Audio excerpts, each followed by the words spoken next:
Welcome, today in front of me Vivo Y76 5G, and I'll show you how to change notification sound on this device. So first you should go into the settings application, and after that click here on the sound section. Now just scroll a little bit down, and here you'll see the notification ringtone. Click here and now select one from this available ringtones what you would like, for example this one. So just select one from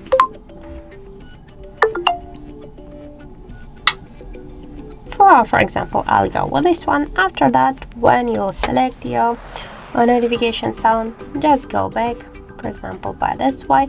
And now here you can see here that we just successfully changed notification sound on our Vivo device. So that's it. Thank you for watching, and if you found this video helpful, don't forget to leave a like, comment, and to subscribe our channel.